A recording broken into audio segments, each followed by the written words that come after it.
is with everybody. Now, our topic today is about Islam and slavery, but we know Islam and slavery, they match together. Actually, Islam is a religion of slaveries. If you ask Muslims why Allah created Muslims, He will say to be His slaves. So Islam based in slavery. Allah enslaved Muslims. Or let us say this is how the Muslims they present Islam to us. Muhammad is a slave of Allah, and Muslims are the slaves of Muhammad, and you should be the slave of the Muslims. So it's a change of slaveries. Muslims, they have the right to enslave you because you are not a Muslim. But Muslims themselves, they are the slave of their Prophet. They obey blindly whatever he say, and they forbid whatever he forbid. And Muhammad supposedly is a slave of God. However, at the end of the day, Muslims and Muhammad supposedly are the slaves of God. But the fact, Muhammad never been a slave of Allah. Actually, it's the opposite. Allah is his slave. Now, this is not our topic here. We will listen to this Abdul. He's a Pakistani Abdul, I can tell. And his lies is amazing, beautiful. You see, Muslims, there's something very, very well known about Muslims. If you say a lie, as long you are in your lie praising Islam, your lie is good. It doesn't matter how much you lie. It doesn't matter, like, I see videos posted on YouTube about Mujahideen, like a guy, he died a year ago, and they found him somewhere, and he smelled like perfume. Well, your Prophet, after 3 days, he stink. I can show you the hadith, you idiot. Your Prophet himself, he stink after 3 days, and to the point they can't even move him from his room, from his bed. So they buried him in his bed. So the Muslims, they create lies with no limit. And this is just an example. Let us go and listen. Slavery or riq or ubudiyya was a universal practice. No culture or society had banned it ever in that period. In the Middle Ages, early in the Roman societies, Greek societies, Chinese societies, Indian societies, it was rampant around the whole globe. And Islam was the only and the first to institute laws for ubudiyya. That's absolutely false. I can show you from the Bible. If you go to Exodus as an example, actually slavery in Islam is different from slavery from others. However, as an example in Exodus, it's talking because usually the Bible speak about slavery, that let us say you decide to work for someone as a slave. It's like an employment slavery. You go and maximum you have to work. Let's say you borrow from me $100,000. You cannot pay me back. So then I say to you, well, either you pay me or you serve me. But the maximum servant, it is 6 years. After 6 years, he should be free, and his debt is free too. Whatever debt he owned, it's paid. So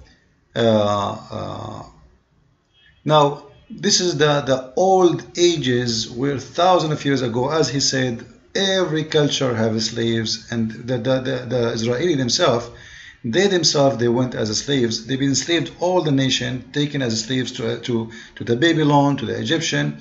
So slavery, yes, it was part of the society. It was very fact, let us say, people they live with every day. But when you say that they are the only first religion who came with like a law for slavery, this is a very stupid thing to say. And the Greek, they have a law for slaves. Hammurabi, the king of the Babylons, all the Chinese, they have. What are you talking about? It's an absolutely lie. But this is not really my issue with this Abdul. My issue is the following.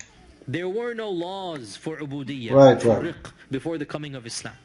And Islam was the only civilization to come and give a set of laws about dealing with riq. And of those laws were to limit, to have checks and balances put into place by, number one, restricting where do abs come from. And Islam restricted it to one and only one source: prisoners of war who are not ransomed. See? Prisoners of wars who they are not ransomed. This is the absolute lie, because even the Quran forbid Muhammad from taking ransom. Men should be killed. You have to slaughter them. Let us read together and expose this liar. If you go to chapter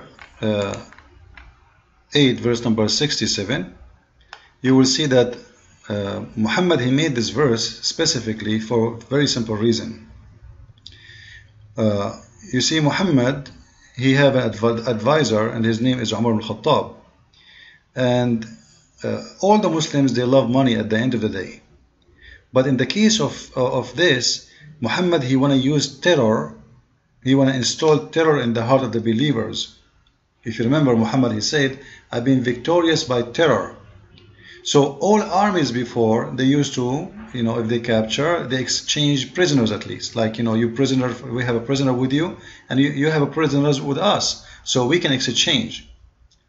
Muhammad, just to scare his enemy, he come with a verse saying, you have no right, O Muhammad, to take prisoners of war. You have to slaughter them all.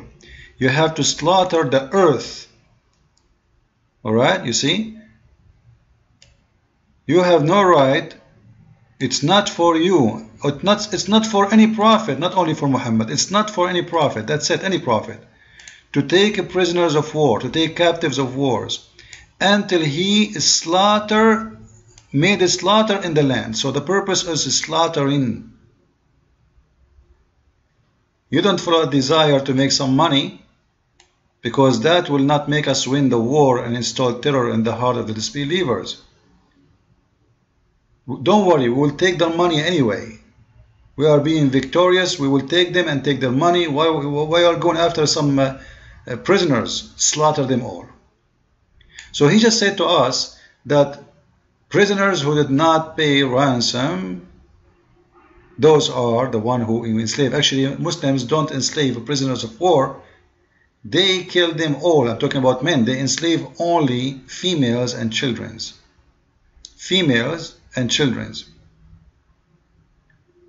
Like, those are the captive who the Quran speak about having sex with them, even if they are married and they have husbands. So, in here, he made another lie too. He said, actually this is the major lie, that only source in Islam is captives of war, when actually in Islam the Prophet is not allowed, not only the Muhammad, not for any Prophet, as you see, to take a prisoner of war. It's forbidden. Then he said this is the only source, which is war. Now all of us, we know there is a woman, she is very famous in Islam. Her name is Mary the Copt, and she is famous because there's a verse in the Quran about her story. This is the chapter of At-Tahrim, chapter 66, verse number 1.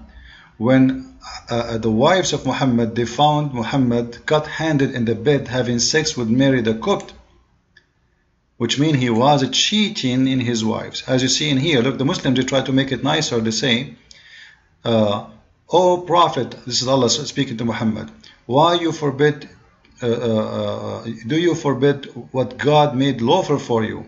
In terms of your Coptic maid Maria, is it lawful for a Muslim to sleep with his maid? You see the hypocrisy? They say to us, Islam is a religion of ethic. So it's not cheating in Islam to sleep with the servant, with the housemaid. It's not your right to forbid yourself. You should sleep with her. The fact this is slave, this is not a housemaid only, she is a slave, and she was a gift given to Muhammad. But he just told us that the only source of slaves is war captives, for people who did not pay ransom.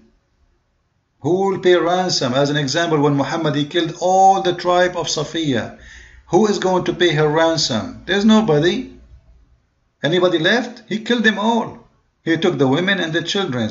Children who don't have hair around their pubic area, they don't kill them. If you have hair, which means if you are, let us say, 9 years and older, they will chop your head.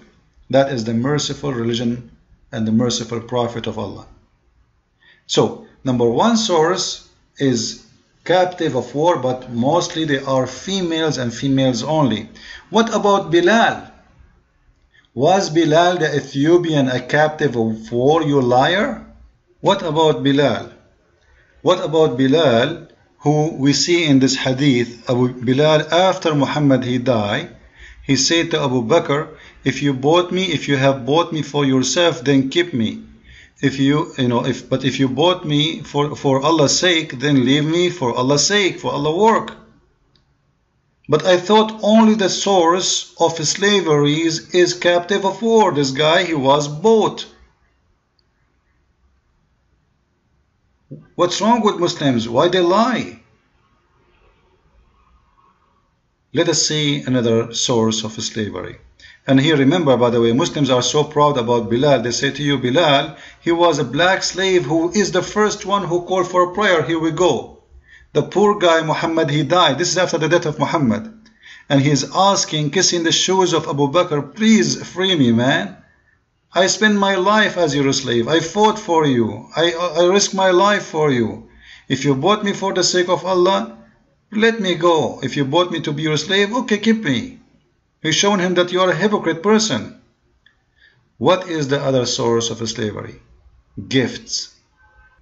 We can show you tons of hadith where it says that people, they used to exchange gifts as slaves. It's all over their hadith book. And yet the Muslim, they come and say the only source of slavery, it was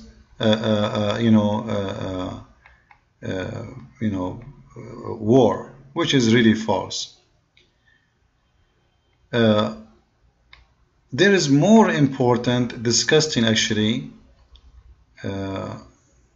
source of slavery, which is the following. So now, until now, we have what?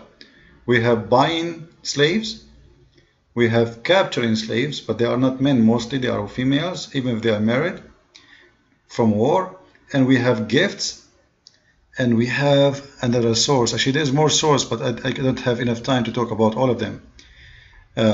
In this hadith here, which is very disgusting, showing us how stupid the justice of Islam, showing us how unjust Muhammad is, how mad he is.